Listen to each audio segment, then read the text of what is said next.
My name is Kenneth Yaz, the producer of the podcast series Murder, Mischief, and Mayhem.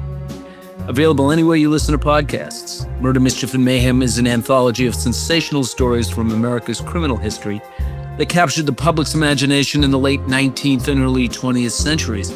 Today we'll be talking to Justin Vyor, the creator and writer for Murder, Mischief, and Mayhem. We'll delve into his unique background, his bicoastal life, his interest in writing, and how he brought this fiction podcast to life. Justin, it's a pleasure to be speaking to you today. Thank you. Let's start out with some history on you. Can you tell us a bit about your background, your upbringing? Where did you grow up? How did you develop an interest in storytelling? I grew up on Long Island many years ago. And actually right now I'm back here on Long Island. I try to go between both coasts, but I recently bought my family's house here and it's nice to be back. I had a normal middle-class upbringing, one of four brothers. Writing it's just kind of always been my thing. And stories, maybe the best teacher I ever had in my life, fifth grade, Mr. Rondinella. He always told so many stories about, I guess, a little bit of his life, but it related the material to us in story form. And those things really stuck with me. When you were younger and through high school and into college, what were your influences? Were they novels, newspapers, television? What influenced you in your writing career? I always loved newspapers. I love them to this day. It's just kind of a sacred thing for me. And for a time, I was a county government news reporter on a small daily paper. I was the youngest reporter on staff, but I had the top beat. And if on any given day, if there were 6 stories on the front page, 5 of them were mine. Best job I ever had. Love newspapers. And maybe one of the biggest influences that connects to the podcast, actually. I took a college course in writing the research paper by a professor named Keith Krause. And his idea was to teach students to write research papers, not by giving them some dry academic subject, but by giving them an old murder case. Sometimes there were books written about the case. More often, you would go to the library and look up on the microfilm or microfiche. And I remember I got the James H. Edgar murder-suicide case. It was a bit of a dog of a case because it was unsolved. But he said I did a good job with it. And I took his subsequent course, also about writing research papers, but this time you had to pick a book. I picked F. Scott Fitzgerald's Tender is the Night, which, God, it hit me like a ton of bricks, that book, and turned in my paper. And his compliment to me was, you write almost as well as the big boys. And years later, when I went out to LA, I kept his idea in mind for old murder cases from American history and wrote the scripts for them, which began this series, really. And I sent them to him. He was thrilled with it. And he said, now you write as well as the big boys. Where'd you go to school? For college, I went to, for a time, a small school in Pennsylvania. And after that, my master's degree was out at Cal State LA. My AA degree was at LA City College. Just a normal middle-class education, nothing special, no Harvard, anything like that.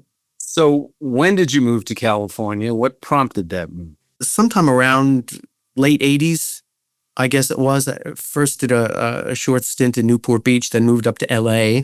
And I think what prompted it is that I loved my job as a county government news reporter. Loved it. But there was more that I wanted to write.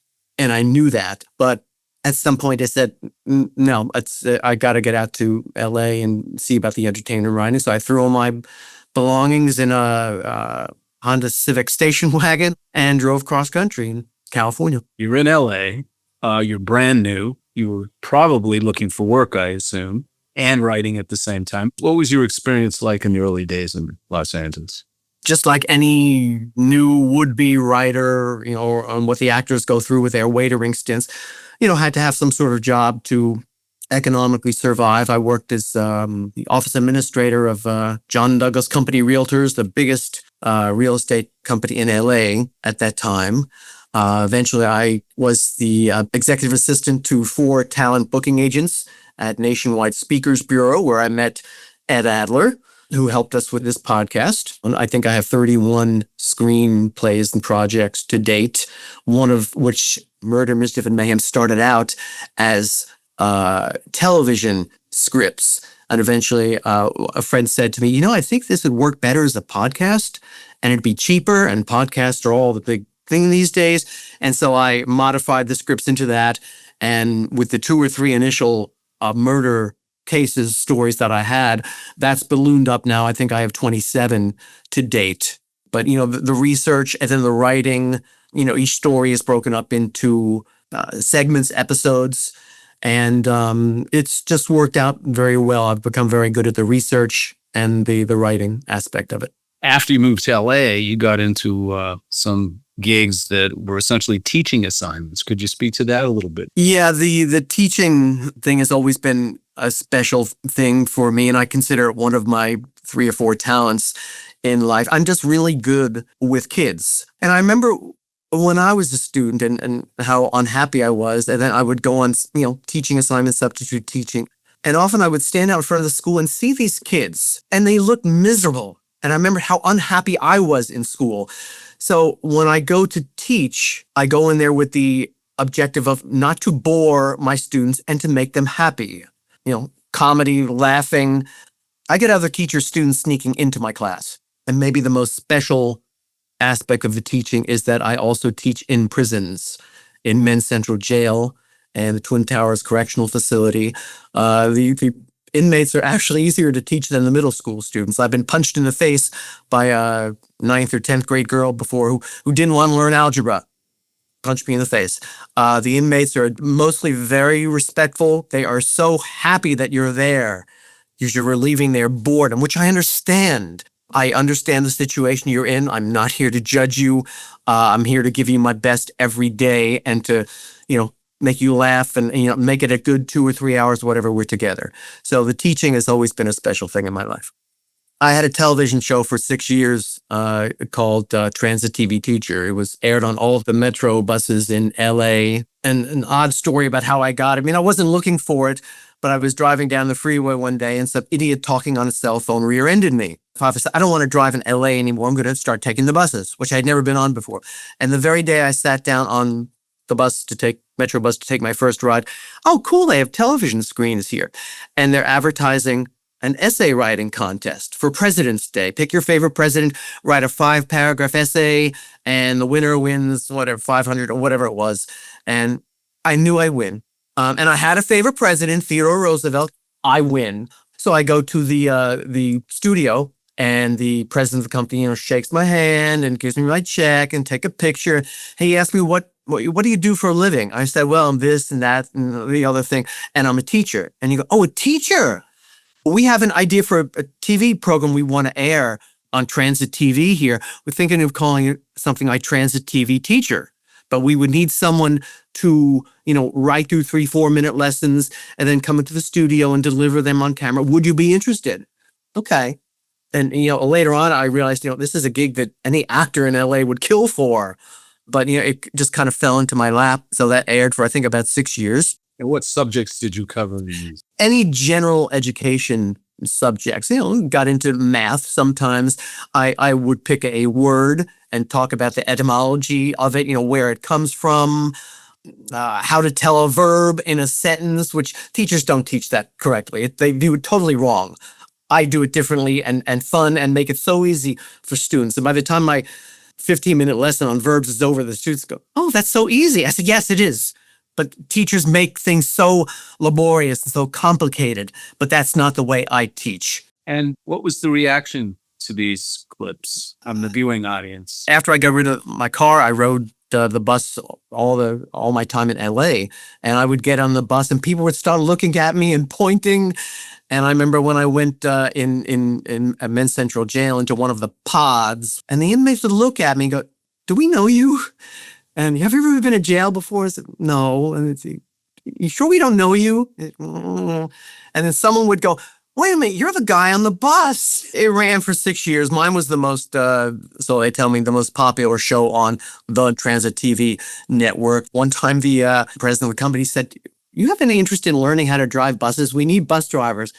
Okay. And I thought, I looked at it as another skill to add to my arsenal.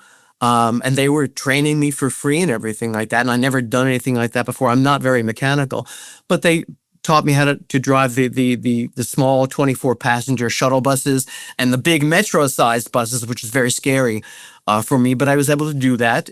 Eventually, I was the executive assistant to 4 talent booking agents at Nationwide Speakers Bureau, where I met Ed Adler, who helped us with this podcast. And I served 4 agents, but Ed was the main one. I worked very closely with him.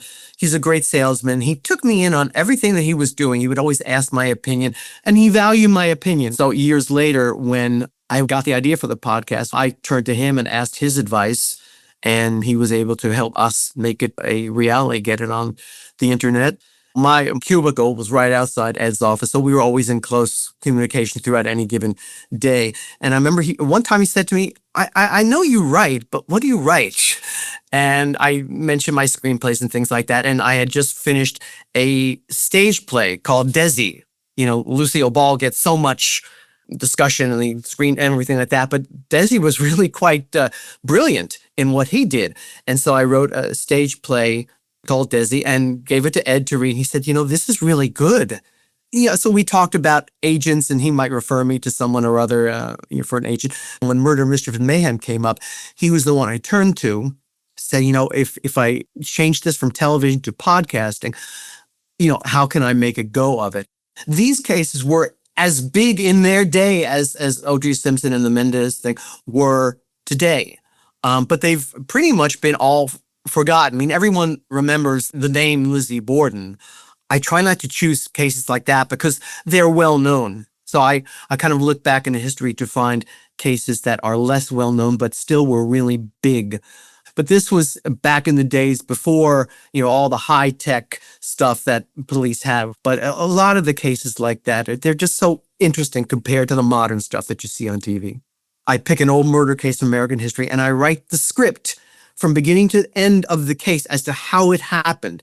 And each person in the story, like, the killer, the detective, the witness, this. So all these characters, I write their dialogue, and then we've used voiceover actors through our casting director to cast all the roles and record them. The voiceover actors are wonderful. It's like a 1940s radio serial, like The Shadow or Dick Tracy, things like that. And I've had people tell me that they really like it. Just, all of them are great. I can't think of a dog in the whole bunch. Some are more exciting and gory than others, but I've enjoyed writing each of them. I had a wonderful apartment, but at one point I brought in a roommate and things were fine at the beginning. Turns out he was a heroin addict and I could not get him out of the apartment. And I was assaulted and I was pretty much hibernating in my room, which it was a terrible experience. But in terms of my writing, it was a good experience because I had nothing else to do but, write. And so I think I polished off several of the murder cases during that time. It was like living as a prisoner in your own home. And the way it ended up, he would be going through withdrawals and I would, for hours and hours, have to listen from his room in the apartment. Terrible, terrible stuff. And then he had to go into a rehab facility, but he left his dog in the apartment. This tiny little, nice little dog. It looked like skin and bones, and it was diabetic. And I knew it was going to die if I didn't do something, take some action. And so I forget whether it was he called me or I called him. And I said, look, Boo-Boo was going to die. And he told me how to give the insulin shots and everything like that. And I would take the dog out and walk her. But she didn't do well, and the dog died in my apartment. I was trying to take care of her the best I could. I put her by the fireplace and try to keep her warm. The dog died. And then at first he was, it's not your fault. You try everything. But later with his heroin derangement, it was like, you killed my dog. And because it was during COVID, we went to court at one time, and the judge said, well, even though he's assaulted you and this, that, and everything, it's COVID and we can't kick someone out. So he's got to stay 15 feet away from me. I said, in the same apartment, which was barely possible. I didn't like to leave my room, but I would have to go out there to get my stuff from the kitchen, get my food, and then go right back in my room. I didn't want to run into him. And so he was kind of in his room. I was in mine. And I would tell my friends about it, and they go, only you could. Yeah, I said, yeah, that's right. Just crazy stuff. No, the courts was no help, and the COVID thing was a big excuse to let him continue to leech off me and have me pay the rent. Finally, he had to go into rehab for a different rehab. This other one was at a hospital just for a week, but then he had to go into a longer rehab. And I was just so over living there, and that I eventually gave up the apartment and moved on. So you got through all of that successfully. You were able to leave Los Angeles. Do you miss it at all now that you're on Long Island? Well, I'm back and forth. I don't miss the homelessness and seeing all of that around me. I spend more time back here east now. I'm hoping that when we get into hopefully television production, I'll be able to spend more time out in LA tending to that. But it's nice being back east where I grew up. I was able to buy the house where I grew up in for however many years it was, a couple of decades. It was just California, unrelenting sunshine.